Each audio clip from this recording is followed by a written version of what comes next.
السلام علیکم ناظرین ڈان کے آرٹیکل کی سمری کرنے جا رہے ہیں، تو آئیے چلتے ہیں ڈان کے آرٹیکل کے سمری کی طرف۔ ٹائٹل ہے نیو ورلڈ آرڈر۔ ٹرمپ انتظامیہ نے لبرل عالمی نظام پر حملہ کیا ہے جو نیٹو، یورپی یونین اور بریٹن ووڈس اداروں جیسے کثیر الجہتی اداروں پر مبنی ہے۔ اس تبدیلی کے نتیجے میں پاکستان کو کئی چیلنجز کا سامنا کرنا پڑا ہے، جن میں ماحولیاتی مالیات میں کمی، ترقیاتی امداد میں کمی، بین الاقوامی مالیاتی اداروں کے ساتھ تعلقات کی تبدیلی اور تجارتی نظام میں تاخیر شامل ہے۔ پاکستان کے لیے ان چیلنجز سے نمٹنے کے لیے ایک مضبوط اور خود مختار پالیسی کی ضرورت ہے تاکہ عالمی سطح پر اپنا مقام برقرار رکھا جا سکے۔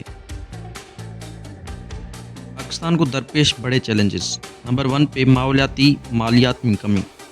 امریکہ کے پیرس معاہدے سے نکلنے کے بعد گرین کلائمیٹ فنڈنگ میں $2 ارب کی کمی واقع ہوئی ہے، جبکہ نقصان کی ازالے کے لیے بنائے گئے فنڈ کو بھی دھچکا پہنچا ہے۔ پاکستان ماحولیاتی خطرات کے لحاظ سے دنیا کے سب سے زیادہ متاثر ممالک میں شامل ہے۔ سالانہ $9 ارب کی لاگت کے ساتھ ماحولیاتی تحفظ کی پالیسیاں مرتب کرنے کی اشد ضرورت ہے، جبکہ قابل تجدید توانائی کے منصوبوں کے لیے $5 سے $8 ارب اضافی درکار ہے۔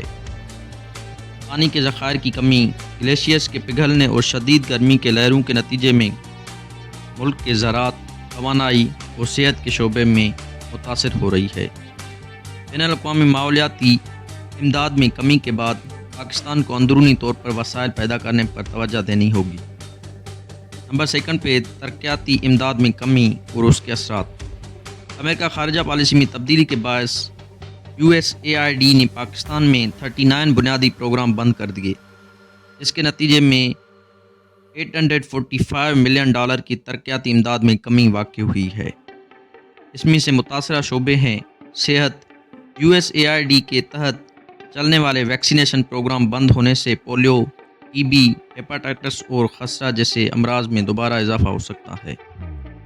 تعلیم، اسکول میں بنیادی سہولیات کی عدم دستیابی اور نصاب کے ترقی پر منفی اثر پڑے گا۔ معاشی ترقی، زرعی اور صنعتی منصوبوں میں کمی سے بے روزگاری میں اضافہ ہو سکتا ہے۔ نمبر 3 پہ بین الاقوامی مالیاتی نظام میں تبدیلی۔ پروجیکٹ 2025 کے تحت امریکہ کی طرف سے ورلڈ بینک سے علیحدگی کا امکان بڑھ رہا ہے۔ اس پالیسی کے نتیجے میں پاکستان کی توانائی منصوبوں کے لیے $500 ملین کی امداد منسوخ کی جا چکی ہے۔ بین الاقوامی مالیاتی ادارے سخت شرائط پر قرضے فراہم کر رہے ہیں جو پاکستان کی معیشت پر بوجھ ڈال سکتے ہیں۔ IMF کے مالیاتی دباؤ کے باعث ملک کو سخت معاشی اصلاحات کرنا ہوں گے۔ نمبر 4 پہ نیٹو کے فوجی اخراجات میں اضافے کی اثرات۔ نیٹو ممالک کے دفاعی بجٹ میں 2016 کے بعد سے $350 ارب کا اضافہ ہوا ہے، جبکہ ترقیاتی امداد میں کمی آ رہی ہے۔ یورپی ممالک کے پالیسی میں تبدیلی۔ برطانیہ نے اپنی ترقیاتی امداد 0.7% سے کم کر کے 0.3% کر دی ہے، جس سے پاکستان کو ملنے والی امداد بھی کم ہو جائے گی۔ جرمنی نے $100 ارب دفاعی بجٹ میں مختص کیے ہیں، جبکہ ترقیاتی امداد میں 4.8% کمی کی گئی ہے۔ یورپی ماحولیاتی فنانسنگ میں $120 ملین کی کمی کے باعث پاکستان کے سولر، ونڈ اور ہائیڈرو پاور منصوبے متاثر ہو سکتے ہیں۔ پاکستان کے لیے ممکنہ حل۔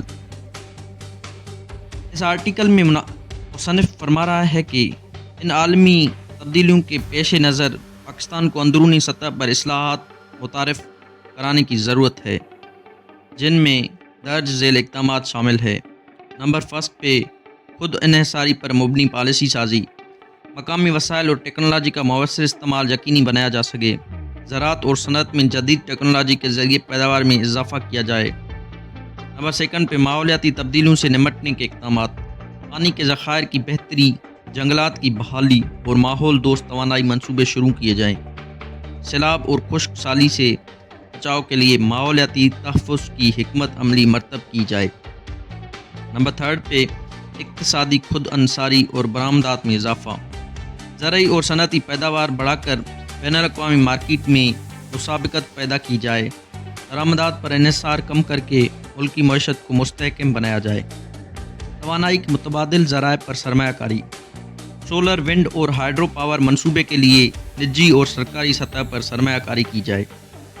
قابل تجدید توانائی کے منصوبے کے لیے مقامی سرمایہ کاری کے مواقع پیدا کیے جائیں۔ نمبر 5 پہ مضبوط مالیاتی اصلاحات، بین الاقوامی قرضوں پر انحصار کم کرنے کے لیے ٹیکس نیٹ کو وسیع کیا جائے، غیر ضروری اخراجات میں کمی کر کے مالیاتی استحکام کو یقینی بنایا جائے۔